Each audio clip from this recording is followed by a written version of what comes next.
Now, if you know me and Coop, you know that we love supporting local charities and especially people who are trying to help others.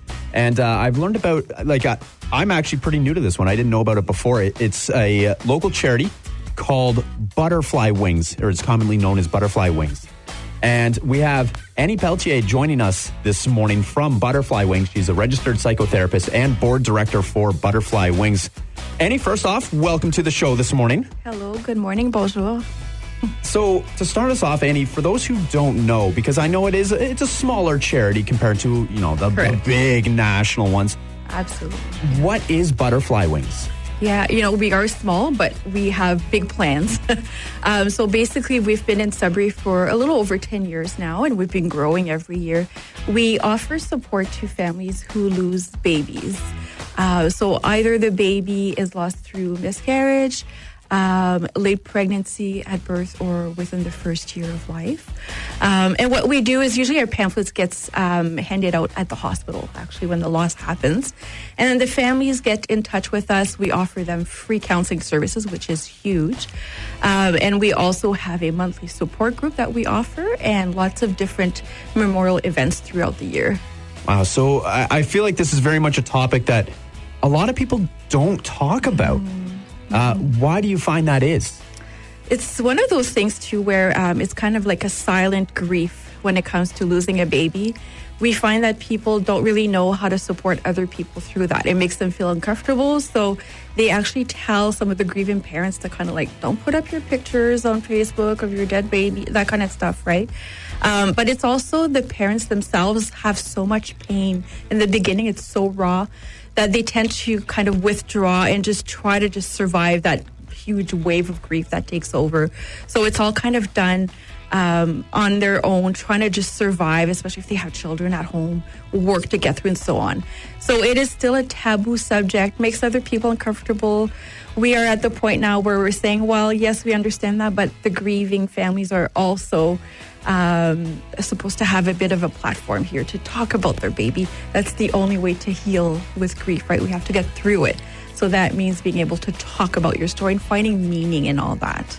Yeah, and I can see this as being something, everyone deals with loss in their life, yes, unfortunately. Yep. And this would be no exception. And unfortunately, everyone does grieve in their own way. Right, so I think having these support groups and having this resource available makes such a difference for these families. Yeah, absolutely. We're the only service in Sudbury that kind of really touches on this and really focuses on the healing part, right? So it is something that we are working at ending the stigma around this. The statistics are really interesting. It's one loss out of 4. So out of 4 pregnancies, 1 will end in loss. Those are huge numbers. And if you start to talk about your loss, we always find that there will be someone in the room who can relate, which is pretty interesting. But you probably don't even know that person has had their loss because they don't talk about it, right? So we're changing that. I was going to say, in an organization like this, it speaks a lot probably to the staff and the team that kind of make this run. Because as Josh mentioned, it is a topic which we don't ever really hear anyone talk about. Yep.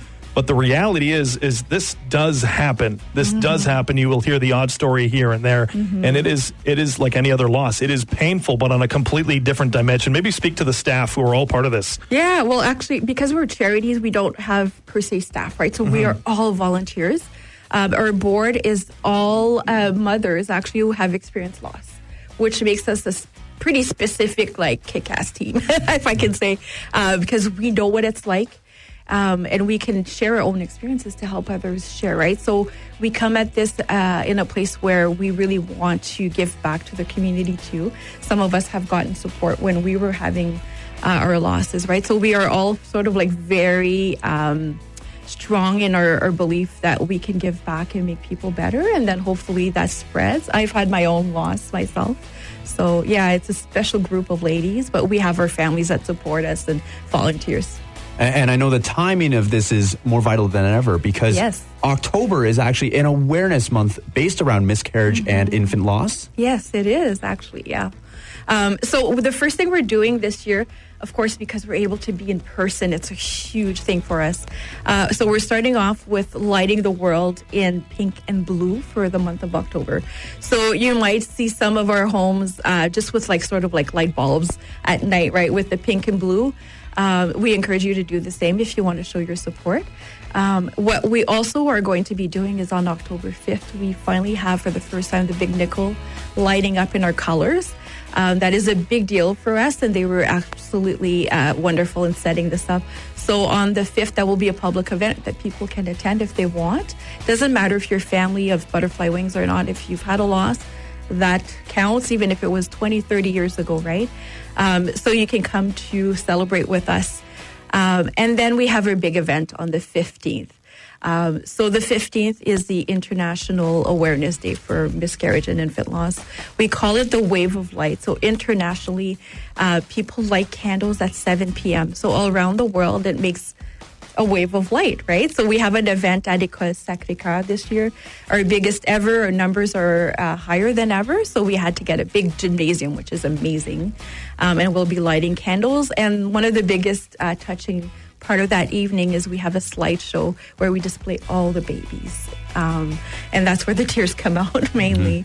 But what a healing event. And we're so excited to have that happen this year in person. And I think what's great here is there's lots of ways that people can actually support the cause, support friends, support family. Yeah, exactly. So just if you want to get involved with Butterfly Wings, get in touch with us. We need volunteers sometimes. Of course, the biggest thing is because we're so small and in Sudbury, not in Toronto where all the money is, donations would be greatly appreciated. But also just if you have someone in your life who's experienced a loss, try to reach out to them, right? Especially in the beginning. But also the months that follow, we find that people have support in the beginning and then they end up being on their own. At that point, the shock is kind of wearing off. The truth and the reality of what's happening is setting in and they're alone. Don't worry about what to say. Just showing up is what matters. Ask them what they need. And the last tip is to say the baby's name out loud. We want to know that our baby is being remembered. And should someone hope to get in touch with Butterfly Wings, what is the best way for them to do that? Best way would be through a website. Just send us an email through there, or also on Facebook. We are pretty active at checking our page, so usually we get replies out pretty quickly. Very good. We're chatting with Annie Pelletier this morning. She's a registered psychotherapist and board director for Butterfly Wings. Annie, I'm sure there are people even listening right now who may have experienced loss themselves, maybe some people who haven't, but what message do you have for these individuals who might be hearing this right now? Yeah, the biggest thing is to know that your grief matters, right? Your loss matters. If even society makes you feel like, it wasn't important or you shouldn't talk about it, or, you're lucky you can try again. No, we have to just make sure we deal with the grief. It's normal to grieve a loss. So just take the time that you need to heal and talk about your story if you can. Finding meaning in some way, whatever that is fine. That will help you through it, and just reach out for help, right? Sometimes this can lead into more serious mental health issues. So, just chat with a professional if you feel you don't have enough support around you. And that is also why I started my own little company that's called Lil'Angel Tribe, just offering weighted teddy bears, the same weight as the baby, so that, it's another little tool to help you grieve. So there's lots of things out there. Just, make sure you go and get the help you need. Remember that October is Miscarriage and Infant Loss Awareness Month. There are lots of ways that you can help out, but if you are struggling or if you do want to give back, help out, make sure to get in touch with Butterfly Wings. Annie, thank you so much for joining the show this morning. Thank you. Merci.